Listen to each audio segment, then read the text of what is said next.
Bon, ben, Fred,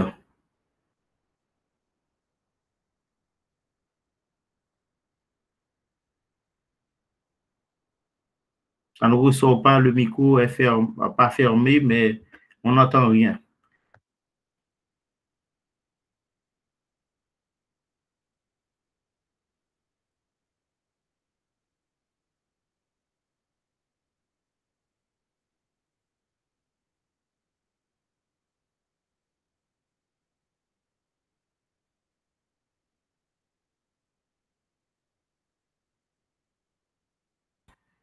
Bon, bonjour tout le monde. Le docteur Fred Célimène a un problème technique, visiblement. Je ne le remplace pas, mais je donne un coup de main. Ah, il est de retour. Désolé. Là, c'est bon. Super. Non. C'est bon, vas-y. Bon, bonjour, Fidel. Est-ce que, Magdalene, tu m'entends? Oui, je vous entends. Très bien. Nelson, c'est bon? Tu m'entends? Oui, c'est OK, sans problème, Fred. D'accord. Bon, bonjour à tous. Nous allons écouter maintenant la première candidate de la journée, hein, qui est Darnel Jean, et qui a travaillé sur le sujet suivant, le sujet prévention de la corruption dans la commande publique en Haïti. Vaste programme.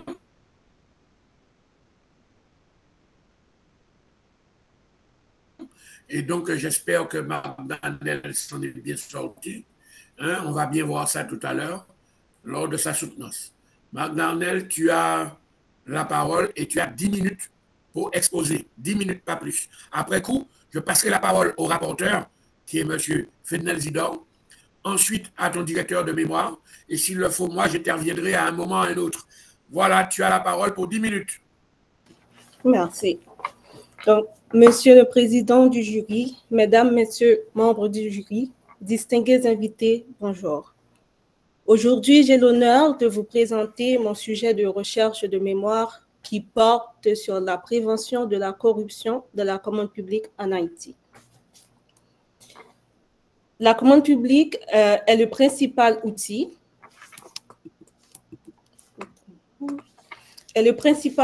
dont dispose l'État pour répondre à ses besoins. Par exemple, la construction d'infrastructures, l'acquisition des biens et services, etc. C'est un levier économique et stratégique majeur qui devrait garantir qualité, efficacité, transparence et équité dans l'utilisation des fonds publics. Dans un pays comme Haïti, confronté à des défis de gouvernance et de transparence, la commande publique joue un rôle crucial dans l'exécution des politiques publiques. Bien gérée, elle permet à l'État de faire les dépenses rationnelles et justifiées et de garantir des services essentiels à la population, par exemple la santé, l'éducation, le logement, etc. Mais si elle est mal encadrée, elle devient une porte ouverte à la corruption. Celle-ci entraîne des conséquences graves, comme par exemple le gaspillage de ressources, les inégalités entre les citoyens et entre concurrents, la perte de confiance dans les institutions, voire l'instabilité sociale. En choisissant ce sujet, il s'agit non seulement, dans un premier temps, d'évaluer l'ensemble des stratégies et outils existants, leur efficacité et l'impact de la mise en œuvre de politiques anticorruption de la commande publique. Mais entre autres, dans un deuxième temps, arriver à identifier les principales causes de la corruption de la commande publique en Haïti, montrer et analyser l'impact de la corruption sur le développement économique et social, évaluer l'efficacité déjà mises en place pour prévenir la corruption. Et enfin, proposer des suggestions concrètes pour améliorer la transparence et l'intégrité dans le processus des marchés publics. Malgré les lois, les procédures et les contrôles existants, des dérives importantes sont constatées. Par exemple, le contournement des règles, le favoritisme et l'absence de sanctions réelles. Face à ces constats, une question mérite d'être posée, laquelle est: dans quelle mesure les mécanismes de lutte contre la corruption dans les marchés publics en Haïti sont-ils efficaces? Dans cette optique, les mécanismes de lutte contre la corruption dans la commande publique en Haïti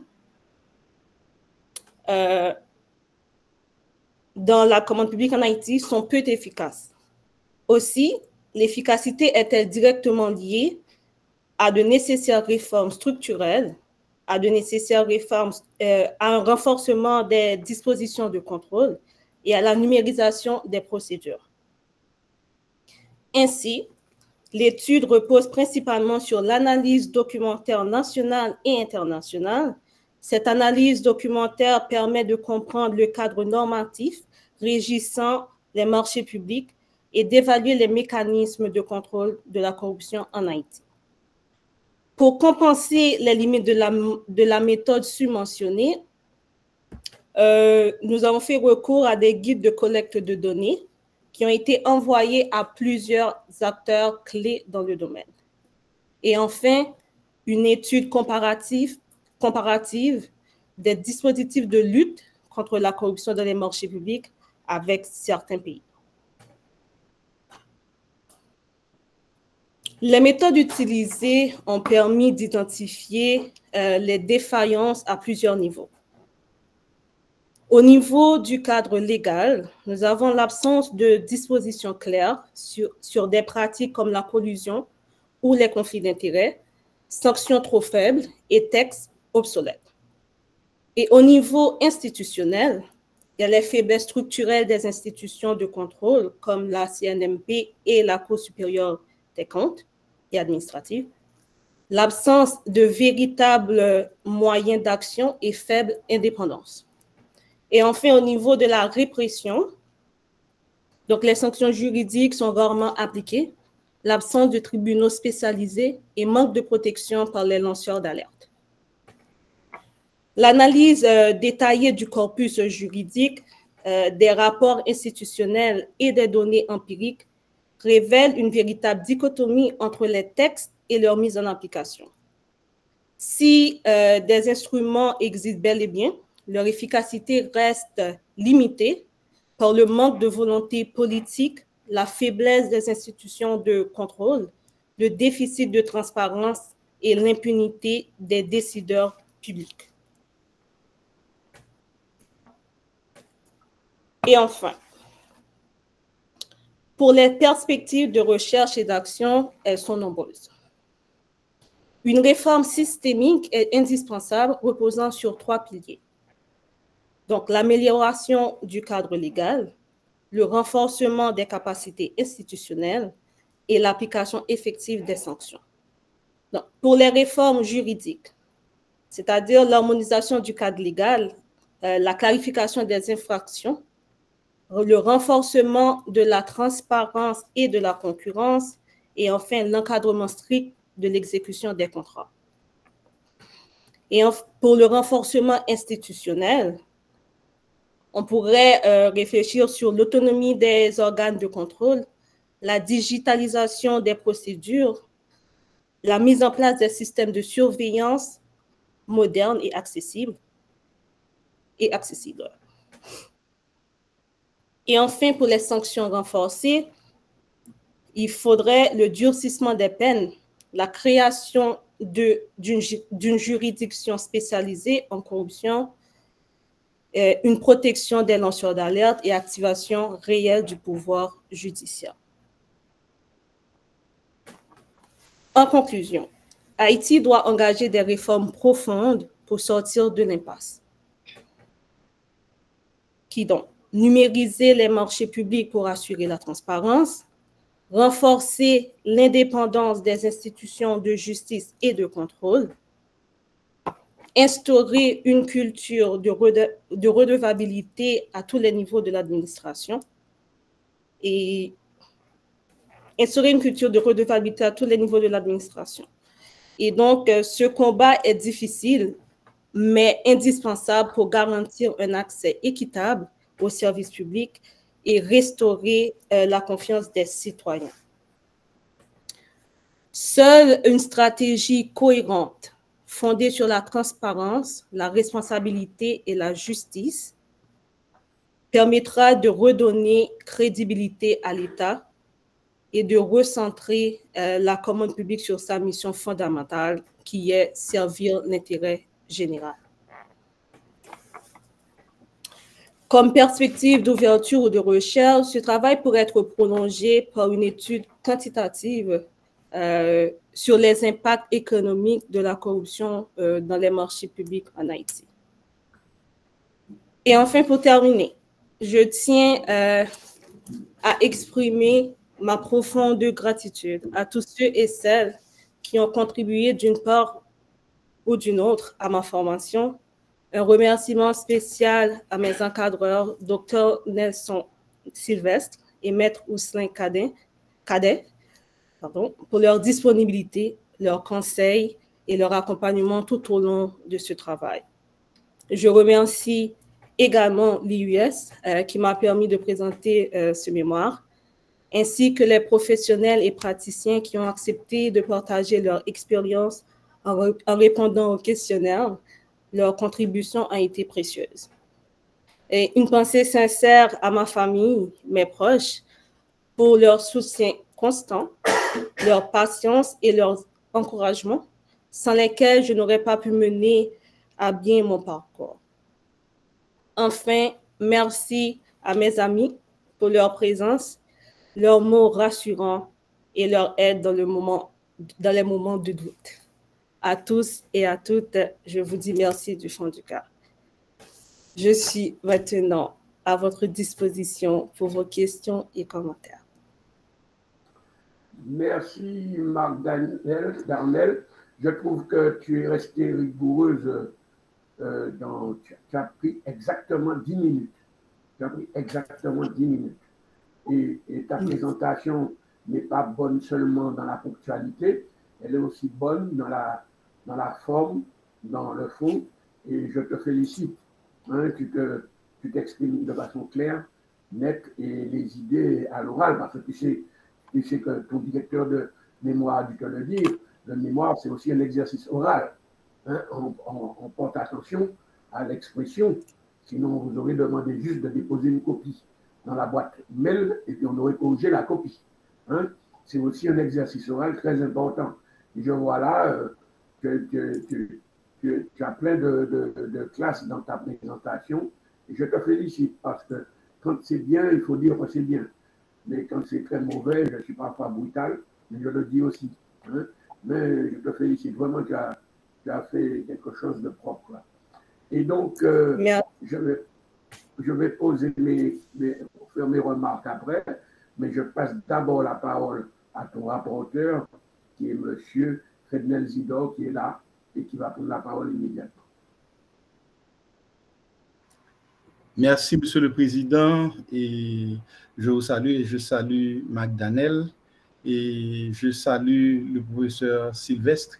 Je salue Maître Ousselin Cadet également, les deux qui ont accompagné Marc Darnel dans le cadre de son travail, et je salue toute l'assistance.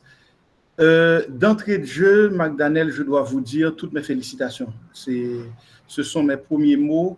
Vous avez fait un travail remarquable, et tant du point de vue de la forme que du fond. J'ai eu un peu de mal à déceler des recommandations par rapport à votre travail, parce que vraiment vous avez mis de la rigueur dans le travail que vous avez fait, comme vous l'avez fait dans cette présentation pour laquelle je tiens à vous féliciter, à vous présenter toutes mes félicitations. Toutefois, il n'y a aucun travail qui ne soit pas fait, aucun travail d'homme qui ne soit pas fait. Il y a des remarques que j'ai faites, et tant du point de vue de la forme que du fond. Alors, au niveau de la forme, je l'ai dit tout à l'heure, il y a un véritable effort qui a été fait pour respecter la forme. Je peux dire à 90% et même 95%, vous avez respecté la forme, vous avez respecté le canevas de l'IUS, mais quand même, je dois vous dire que votre travail comporte 74 pages et je me demande pourquoi.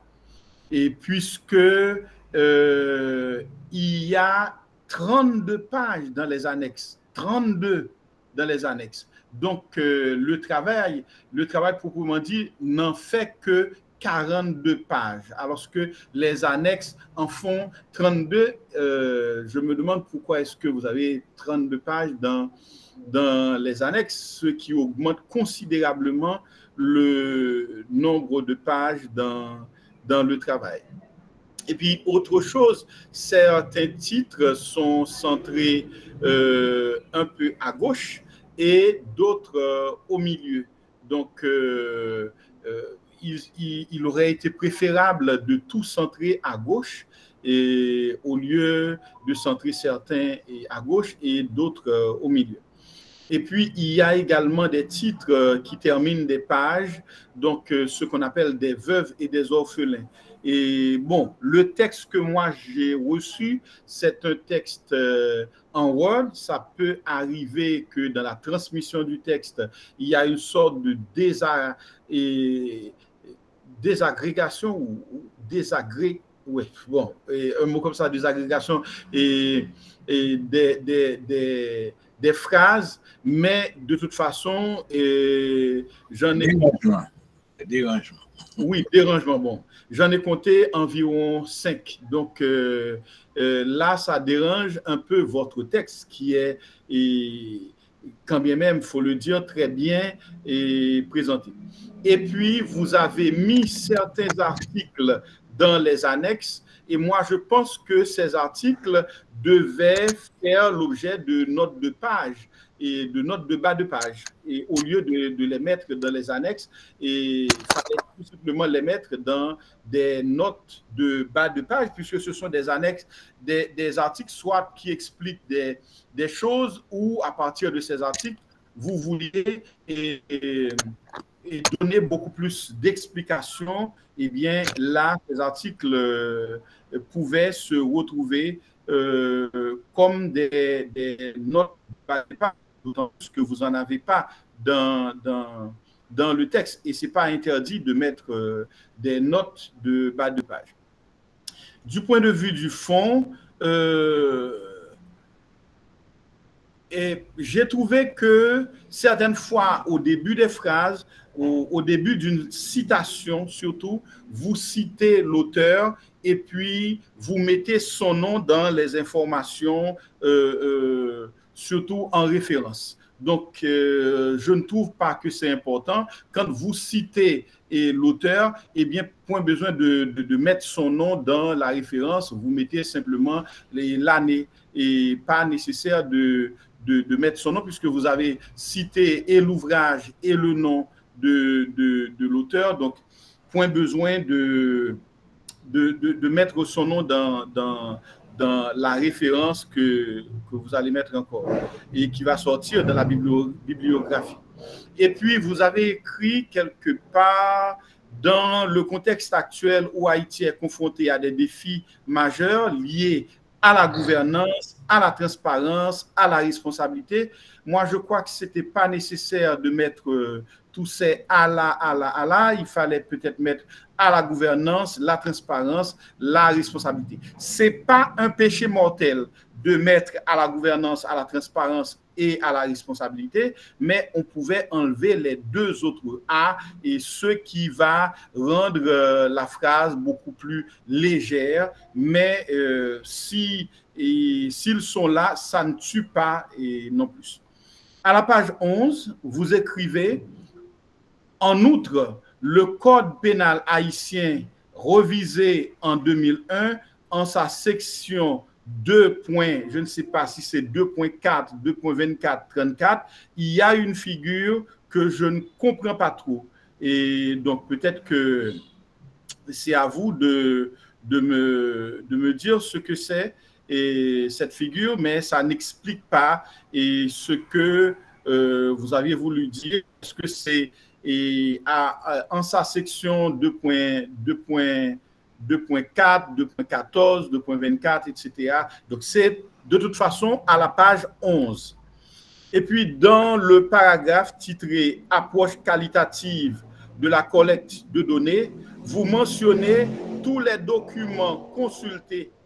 Alors, vous mettez tous les documents consultés. Alors, moi, je me demande, était-ce nécessaire de reprendre tous les documents que vous avez consultés alors que ces documents sont cités dans les textes et on va les retrouver dans la bibliographie. Donc, était-ce nécessaire de les reprendre dans la méthodologie alors que vous auriez dû utiliser la méthodologie pour parler d'autre chose. À la page 19, vous avez dit, cette analyse permet de faire ressortir les points de convergence entre le discours des différents acteurs, mais aussi les divergences entre le discours des différents acteurs, une comparaison, mais aussi les divergences. Donc, la comparaison, à mon avis, n'est pas effective, donc, mais aussi, pour moi, n'a pas sa place, sinon, il faudra plus ou moins revoir la phrase qui me paraît un petit peu boiteuse ici. Et puis, dans la conclusion, vous dites faire, dans le chapitre 2, l'analyse critique des causes et effets de la corruption dans les marchés publics haïtiens, mais je n'arrive pas véritablement à voir cette relation de causalité dont vous parlez. Donc, une première question déjà, pouvez-vous établir cette relation de causalité entre les causes, bon, vous le dites déjà, cause et effet, relation de causalité dans la corruption. Donc, j'aimerais que vous fassiez cette relation pour moi de manière succincte. C'est une première question que je vous invite donc à retenir. Et puis, les questionnaires et surtout des questionnaires de plus de 25 questions avec beaucoup d'informations dans chaque question, eh bien, ces questionnaires me paraissent beaucoup trop longs et pour un travail de licence. Ça peut, à mon avis, déranger. C'est vrai que les questionnaires ont été adressés à des initiés, à des gens qui sont dans le contrôle, dans la Cour supérieure des comptes et du contentieux administratif, dans le CNMP, etc. Mais pour moi, ce sont des questionnaires un peu trop longs et surtout pour un travail de licence. Donc, ce sont là mes remarques à la fois sur la forme et sur le fond dans le texte. J'ai déjà posé une question, je vais vous en poser deux autres. Et la première question, pourquoi avez-vous choisi de faire une étude comparative des dispositifs de lutte contre la corruption dans les marchés publics dans le troisième paragraphe de la première section du chapitre 2 au lieu de le faire au chapitre 1er qui devait nous donner une vue globale de la corruption partant d'une vue globale et d'une vue plus ou moins restreinte, puisqu'on sait que le travail qu'on fait, c'est surtout un travail dans la forme d'entonnoir. Donc, il fallait partir d'une vue globale pour le ramener à la vue la plus particulière sur Haïti. Et puis, la deuxième question, votre travail conçoit-il la corruption sur une base réelle ou à partir d'une certaine perception, comme le fait Transparency International? Voilà donc, Monsieur le Président, mes questions et mes remarques pour le travail de McDaniel Jean, que je félicite encore une fois. Merci, Fednel Zidane. Marc Darnel va répondre à tout le monde en même temps. Hein, elle note. Je vais passer la parole à son encadreur. Après, je ferai quelques remarques. Voilà. Et ensuite, Marc Darnel, tu notes. J'espère, rigoureuse comme tu es, tu as un stylo et un papier.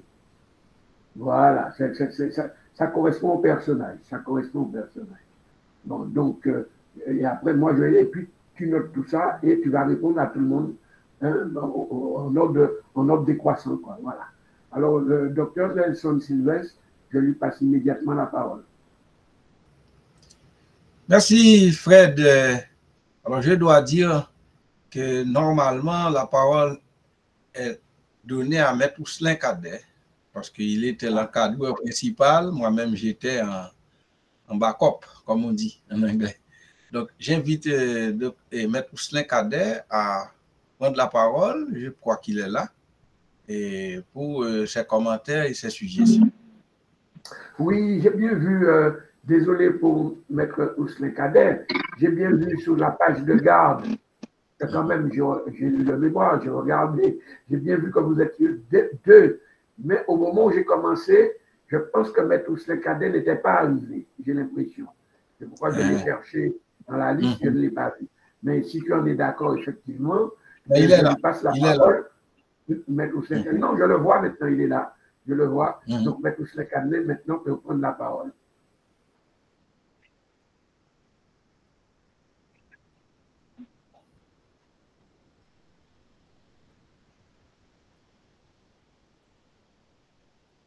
Maître Cadet.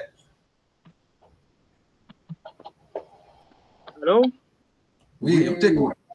On t'écoute. Vous m'entendez, s'il vous plaît? Oui, oui, oui.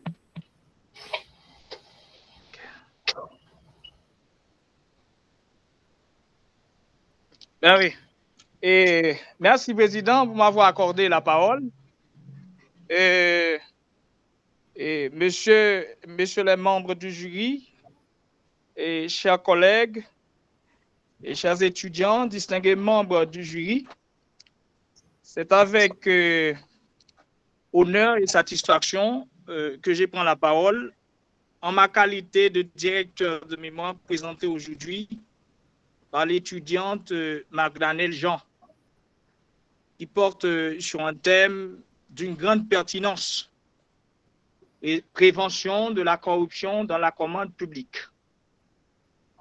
Le choix de ce sujet, à mon avis, témoigne d'une conscience aiguë des défis auxquels est confronté notre pays.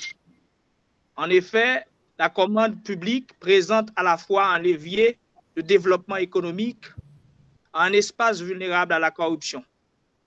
L'enjeu ici n'est pas seulement technique ou administratif. Il est fondamentalement éthique, politique et institutionnel. C'est l'intégrité de l'action publique, la confiance citoyenne et l'efficacité de l'État qui sont en jeu. Le mémoire de l'étudiante McDaniel Jean aborde cette problématique avec rigueur. Après avoir posé un cadre théorique solide, l'auteur analyse de manière critique les dispositifs de prévention existants. Loi sur la passation des marchés publics, rôle des institutions telles que l'ULCC, la Cour supérieure des comptes et du contentieux administratif, et plus largement, les engagements internationaux pris par Haïti en matière de transparence. L'analyse ne s'arrête pas là, ne s'arrête pas à la description des textes ou des institutions. Elle met en lumière les lacunes, les obstacles pratiques et les dérives qui affaiblissent la mise en œuvre de la prévention de la corruption. L'étudiante McDaniel, Jean, ne se contente pas de diagnostiquer, mais elle propose des pistes de renforcement, notamment en matière de contrôle institutionnel, de formation des acteurs publics et de participation citoyenne. Moi, je tiens à saluer la qualité du travail accompli, tant sur le plan de la recherche que de la réflexion critique.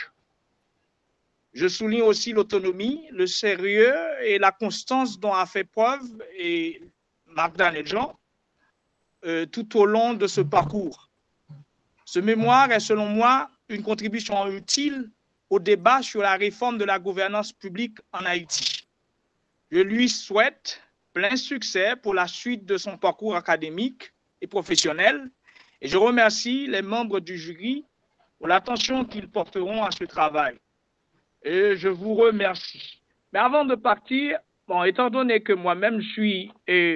alors, nous étions deux directeurs de mémoire de l'étudiante McDaniel, avec qui nous avons eu une collaboration plus ou moins parfaite. Donc, moi-même, j'ai entendu avec attention les différents commentaires des autres membres du jury. Donc, voilà, mais l'étudiante McDaniel mérite tout ceci parce que il a manifesté un sérieux quant à la réalisation de cette œuvre.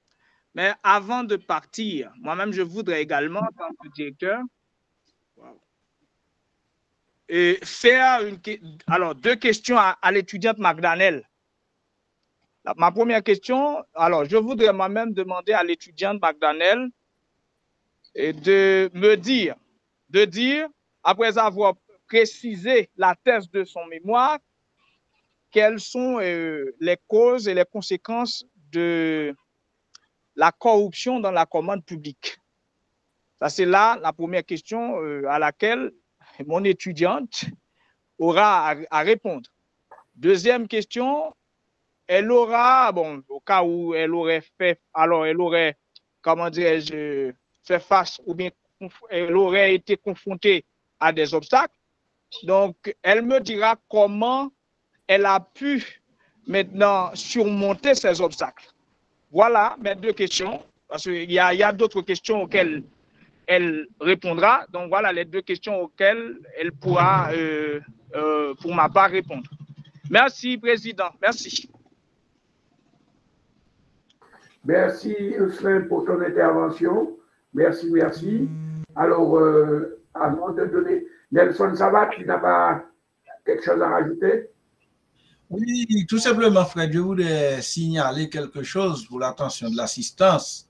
Et en réalité, dans le cas de McDaniel, nous avons voulu faire cette expérience parce que Maître Ousselin Cadet est doctorant à l'IUS.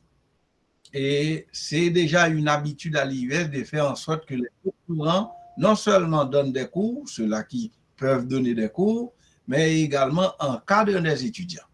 Alors, l'expérience qu'on a faite, c'est que j'ai voulu voir comment Maître Ousselin Cadet encadre des étudiants.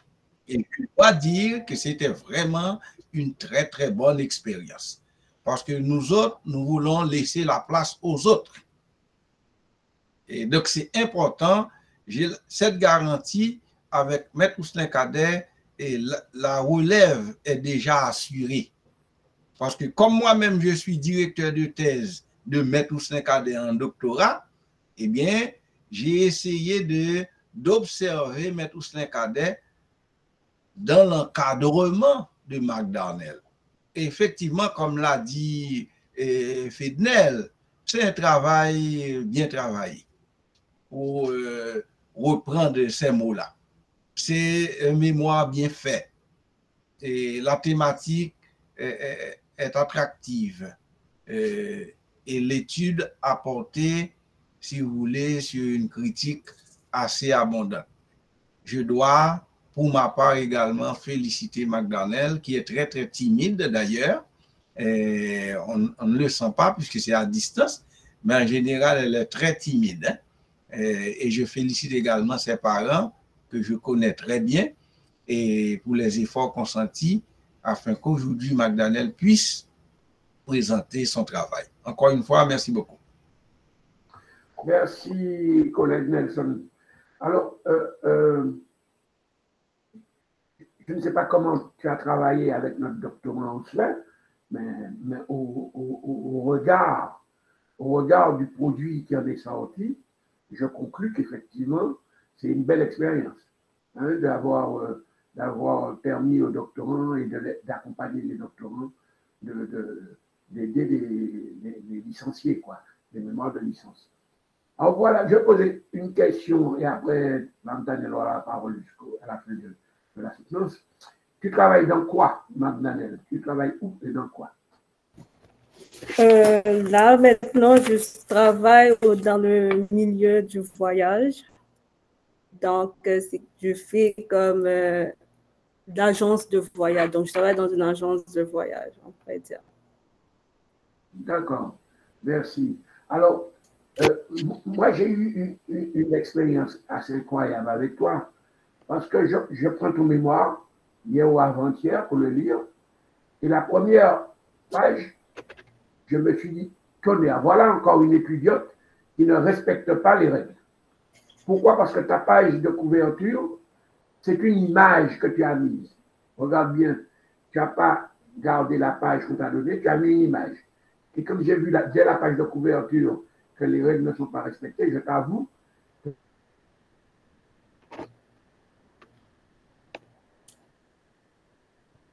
Vous êtes toujours là? Je ne vous entends pas.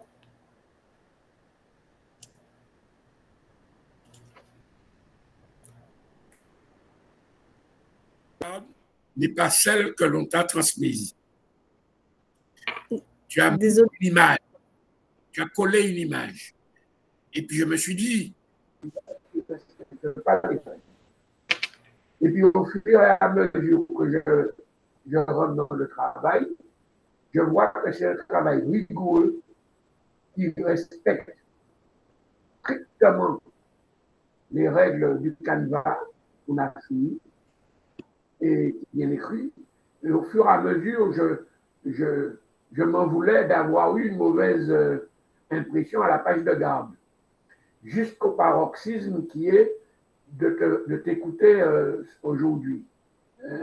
Je m'en veux même d'avoir eu cette mauvaise pensée à ton endroit dès la page de garde. D'accord? Alors, ta page de garde, tu vas la modifier, tu vas mettre la vraie page de garde qu'on t'a transmise. D'accord.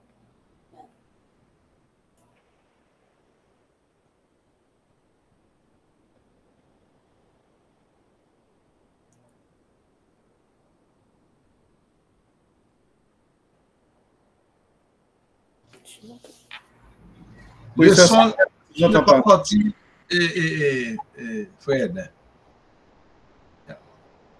Il y a du mauvais temps, il me semble, là où Fred se trouve maintenant.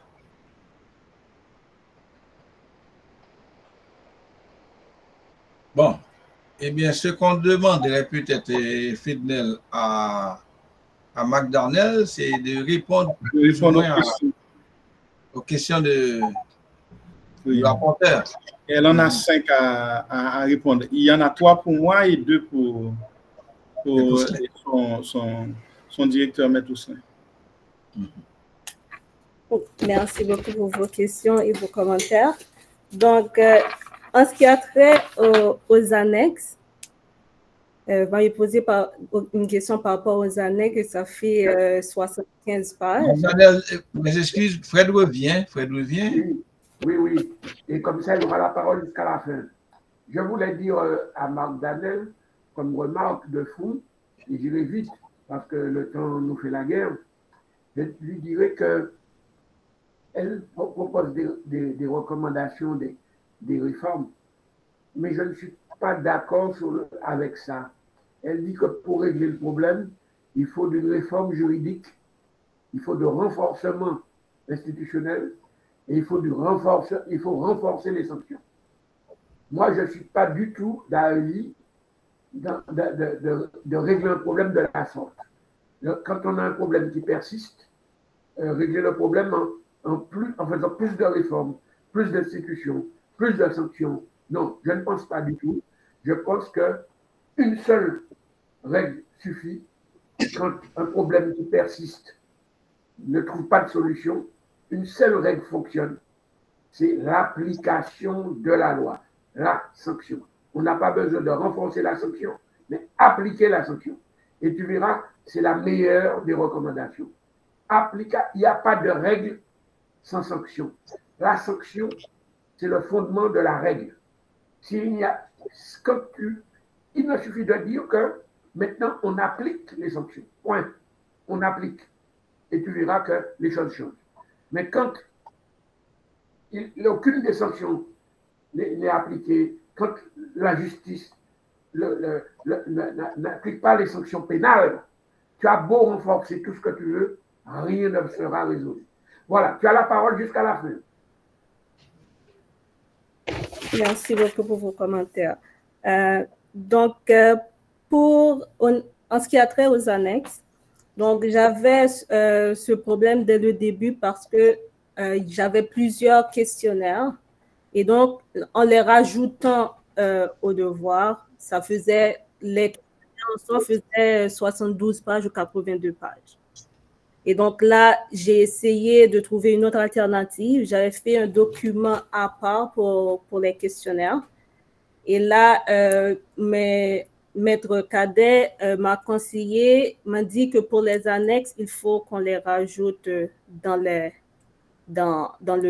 devoir. Et à ce moment, j'ai expliqué, disons, j'ai plutôt dit que si je les rajoute, ça ferait trop de pages et ça dépasse le nombre de pages demandées par l'IUS. Et là, il m'a proposé de rajouter au moins 2 des questionnaires. Donc, c'est la raison pour laquelle j'ai rajouté les annexes et ça dépasse le nombre de pages. Donc, ça, c'est pour les annexes. Maintenant, pour la question, pourquoi avez-vous choisi de faire l'étude comparative dans le chapitre 2? C'est ce que vous avez dit. Donc, pour répondre, dans le chapitre 1, j'ai parlé des instruments, donc le cadre légal national et international. Donc, j'ai fait j'ai parlé du cadre juridique en soi. Donc, j'ai fait la théorie. C'est la théorie que j'ai prise dans le chapitre 1. Et dans le chapitre 2, étant donné qu'on parlait des méthodologies, et là, j'ai fait la mention de l'étude comparative dans le chapitre 2. Donc, c'est la raison pour laquelle j'ai fait la comparaison avec les autres dans ce chapitre, étant donné que je mentionnais la méthodologie utilisée dans ce chapitre, dans le chapitre 2. Et enfin, et pour la 3e question, est-ce que mon travail conçoit-il sur des faits réels ou sur une perception, comme le fait Transparency? Donc, mon travail, c'est basé sur des faits plutôt réels, étant donné que j'ai utilisé comme source des rapports des institutions réelles. J'ai parlé de la perception de la corruption, c'était à titre d'information pour montrer que Haïti, voici sur quel rang Haïti se trouvait au niveau international en ce qui a trait à la corruption en général. Mais je me suis basée plutôt sur des faits réels et pas une perception. Et enfin, pour quelles sont, c'était la 4e question, quelles sont les causes et conséquences de la corruption dans la commande publique? Donc, pour les causes,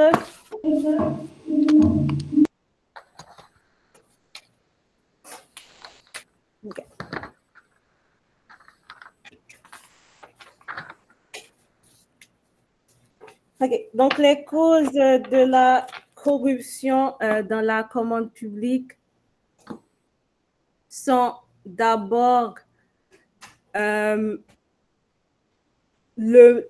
cause et effet. C'est la même question pour moi et pour M. Cadet, c'est cause et effet. Les causes et effets, ok.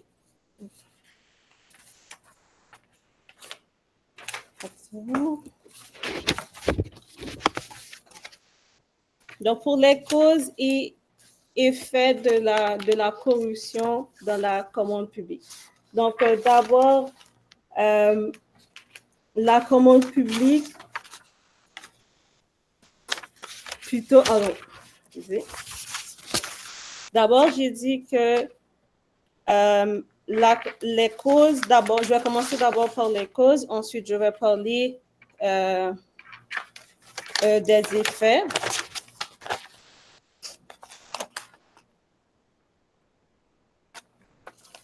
Okay. D'abord, les causes juridiques de la COP. Il y a des causes juridiques, des causes institutionnelles et des causes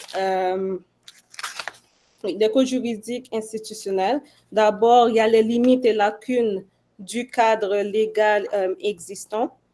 Et aussi, au niveau des institutions, il y a le manque d'indépendance des institutions de contrôle. Ensuite, il y a comment je pourrais dire le manque d'application des règles, des sanctions qui sont prévues. Ensuite, les effets, donc les effets de la commande publique.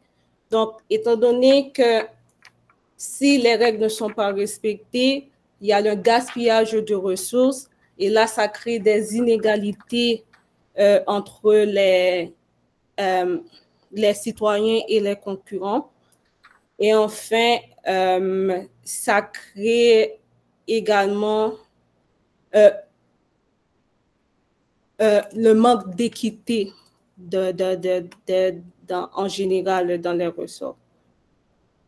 Et la non-effectivité des sanctions, le manque de sanctions strictes renforce le sentiment d'impunité et expose un système défaillant.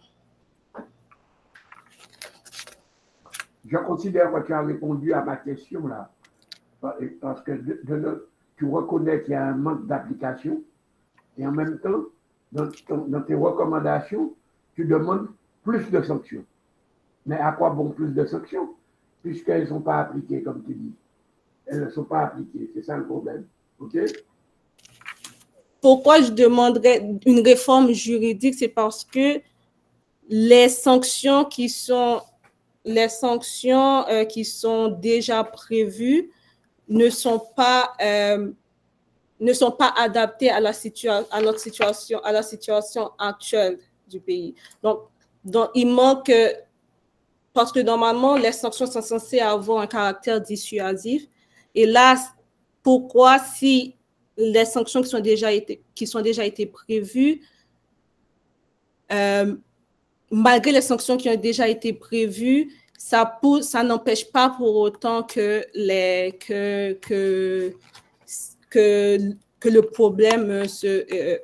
problème persiste. À ce moment-là, il faut que la règle ait un caractère dissuasif et donc il faut renforcer ces règles donc pour pouvoir améliorer ou trouver une solution à ce problème. Donc, je trouve que la réforme juridique est nécessaire. Oui, les règles sont là, c'est déjà un bon début, mais il faut, personnellement, il ne faut pas seulement une application des règles. Oui, il faut une application des règles, mais aussi il faut adapter les règles à la situation actuelle du pays. Quand les règles datent de 1900 et que ça ne répond pas au problème actuel, à ce moment, il faut quelques changements, il faut des améliorations.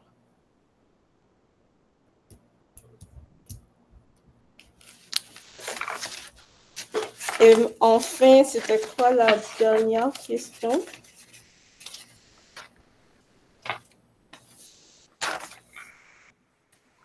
Ok, McDonnell, on va s'arrêter. On va s'arrêter. Vas-y, si tu as une phrase à dire, vas-y.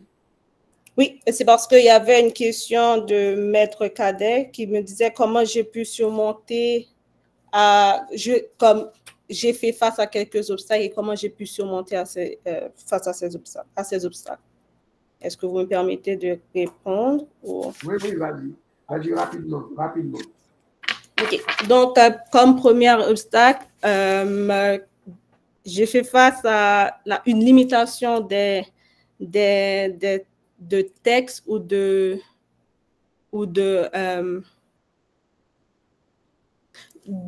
textes sur le domaine. Donc, il n'y avait pas assez d'écrits vraiment en Haïti sur le domaine. Donc, à ce moment,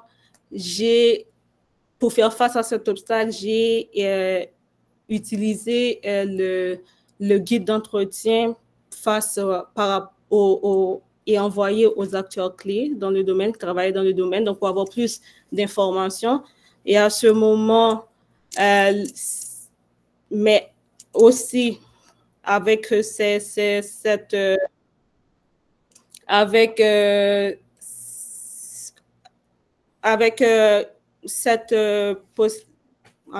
solution, j'ai fait face aussi à d'autres obstacles par rapport à la distance, la disponibilité des gens, également à la sensibilité du sujet. Donc, il y a des gens qui étaient un peu réticents pour répondre sur le domaine.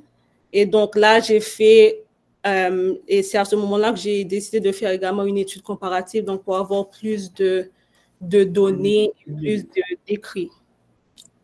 Une minute. Voilà. Donc, je te remercie, McDonnell. Est-ce que Nelson, Frednel, Ousselin, avez-vous une remarque à faire rapidement? Bon, pour moi, ça va. La réponse à l'une de mes questions n'était pas tout à fait satisfaisante pour moi, mais je laisse passer puisque on doit faire place pour l'autre soutenance. Et bon, je souhaite du succès à McDonnell. Nelson. Pour moi, c'est correct. Merci, rien à ajouter. Ousselin. Ousselin n'a rien à rajouter. McDonnell, est-ce que tu veux ajouter quelque chose afin que je mette un terme à cette rencontre? Je pense que j'ai déjà tout dit, donc je voulais tout simplement remercier mes encadreurs, l'établissement l'IUS, mes parents, mes amis. Donc, je vous remercie pour votre soutien, vos supports, vos conseils. Et j'espère que mon travail, c'est déjà un bon début pour le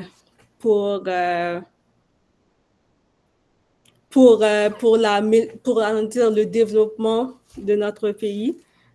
Donc, c'est tout. J'aimerais tout simplement remercier tout le monde et merci à l'assistance et merci pour votre support. Voilà, merci. Sur ce, McDonnell, bonne continuation. Je déclare terminer cette soutenance. Merci à tous. Je passe la parole